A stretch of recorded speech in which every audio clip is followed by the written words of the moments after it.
Hello friends, എല്ലാവർക്കും നമസ്കാരം. ഒപ്പം എൻ്റെ പുതിയ യൂട്യൂബ് ചാനലിലേക്ക് സ്വാഗതം. ഇന്ന് ഞാനിവിടെ ഒരു പുതിയ വീഡിയോ ആയിട്ടാണ് വന്നിരിക്കുന്നത്. അത് പൊതുവായിട്ട് ഉപയോഗിക്കുന്ന മലയാളം വാക്കിൻ്റെ ഹിന്ദി അർത്ഥവുമായിട്ടാണ്. ഇന്ന് പഠനാവശ്യത്തിനും ജോലിക്കും മറ്റാവശ്യങ്ങൾക്കെല്ലാം നമ്മുടെ കേരളത്തിൽ നിന്ന് ഒരുപാട് കുട്ടികൾ നോർത്ത് ഇന്ത്യയിലേക്ക് താമസം മാറ്റുന്നുണ്ട്. അപ്പോൾ അവിടെ പോയാൽ അവർ ഏറെ ബുദ്ധിമുട്ടുകൾ ഈ ഭാഷ അറിയാത്തത് കൊണ്ട് തന്നെ അവർക്ക് ഫേസ് ചെയ്യേണ്ടതായിട്ട് വന്നിട്ടുണ്ട്. അപ്പോൾ അതിന് ഒരു ചെറിയ റിലീഫ് ആവുമല്ലോ എന്ന് ഓർത്തിട്ടാണ് ഞാൻ ഈ ചാനൽ ഉണ്ടാക്കാൻ പ്ലാൻ ഇട്ടത്. അപ്പോൾ ഇത് അവർക്കൊക്കെ വളരെ ഉപകാരപ്പെടും എന്നെനിക്ക് ശരിയായ ബോധ്യമുണ്ട്. അപ്പോൾ എവിടെ പോയാലും അത്യാവശ്യമായ ഒരു ഘടകമാണല്ലോ ഭക്ഷണം. അതുകൊണ്ട് നമുക്ക് അടുക്കളയിൽ വെച്ച് തന്നെ ആരംഭിക്കാം.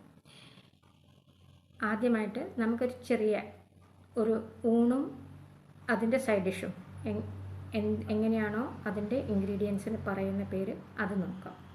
അപ്പോൾ ഇന്ന് ഞാൻ പറയാൻ ഉദ്ദേശിക്കുന്നത് ഒരു ചോറ്, അതിൻ്റെ കൂടെ ഒരു പരിപ്പ് കറി, അതിൻ്റെ കൂടെ ഒരു സൈഡ് ഡിഷായിട്ടൊരു കാബേജ് തോരൻ, ഒരു പപ്പടം വറുത്തത്, ഒരു അച്ചാർ, ഒരു തൈര്. ഇത്രയേ ഉള്ളൂ, ചെറിയൊരു സംഗതി. അപ്പം ചോറിന് ഹിന്ദിയിൽ പറയുക ചാവൽ എന്നാണ്. പ്രത്യേകം ഓർക്കുക, ചാവൽ എന്ന് പറഞ്ഞാൽ അരി എന്നർത്ഥമുണ്ട്, ചോറും എന്നർത്ഥമുണ്ട്. വെന്ത ചോറിനും പക്കാവുക ചാവലിന് എടുത്ത് പറയണം. പച്ച അരിക്കാണെങ്കിൽ കച്ച ചാവലിന് എടുത്ത് പറയണം. അല്ലെങ്കിൽ ചാവൽ എന്ന് കോമൺലി പറഞ്ഞാൽ അതിൻ്റെ അർത്ഥം സന്ദർഭത്തിനനുസരിച്ച് നമ്മൾ അങ്ങ് തീരുമാനിക്കുകയാണ് ചെയ്യുക. മാർക്കറ്റിൽ പോയിട്ട് അരി വാങ്ങണമെങ്കിൽ നമ്മൾ ചാവൽ എന്ന് പറഞ്ഞാൽ അവർ പച്ചരിയാണ് തരുന്നത്. അടുക്കളയിൽ പോയിട്ട് അമ്മയോട് നമ്മൾ ചാവൽ എന്ന് പറഞ്ഞാൽ അമ്മ പച്ചരിയല്ല നമുക്ക് തരിക, അമ്മ വേവിച്ച ചോറാണ് നമുക്ക് തരിക. അത്ര ഡിഫറൻസ് നിങ്ങൾ മനസ്സിലാക്കിയിരിക്കണം. രണ്ടാമത്തേത് അതിന് പറ്റിയ ഒരു പരിപ്പ് കറി. പരിപ്പ് കറിക്ക് നമ്മൾ പരിപ്പ് കറി എന്ന് തന്നെയാണ് പറയുക. സാമ്പാറിന് ഉപയോഗിക്കുന്ന പരിപ്പാണെങ്കിൽ അർഹർ ദാൽ എന്നാണ് ഹിന്ദിയിൽ പറയുക. അർഹർ ദാൽ. അപ്പോൾ അർഹർ ദാൽ എന്ന് പറഞ്ഞാൽ പരിപ്പ് എന്നാണ് നമ്മളെ മലയാളത്തിൽ പറയുക. പക്ഷേ അവിടെ വേവിച്ച പരിപ്പിനും പറയുക അർഹർ ദാൽ തന്നെയാണ് പറയുക. ഇവിടെയാണെങ്കിൽ നമ്മൾ പരിപ്പ് കറി എന്ന് പറയും മലയാളത്തിലാണെങ്കിൽ.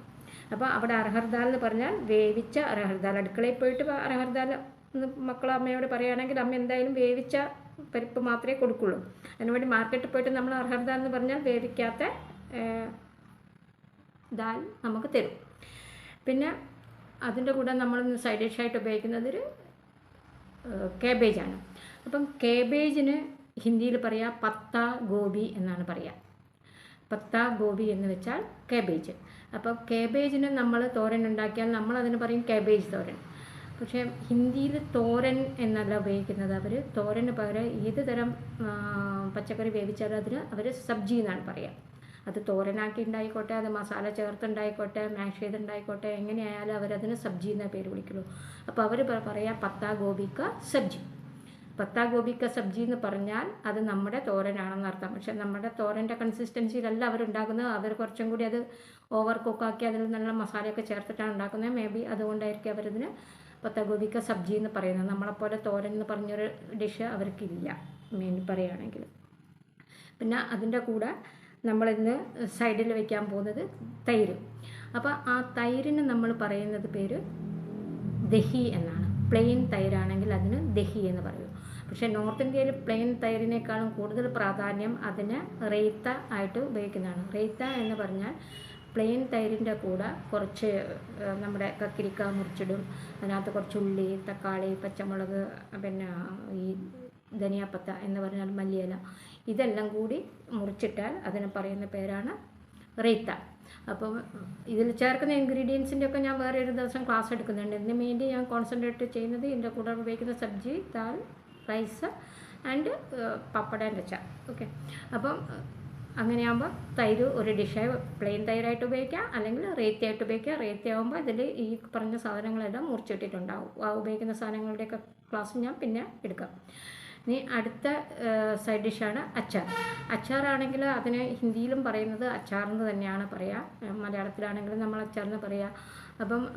അപ്പോൾ സാധനത്തിൻ്റെ പേര്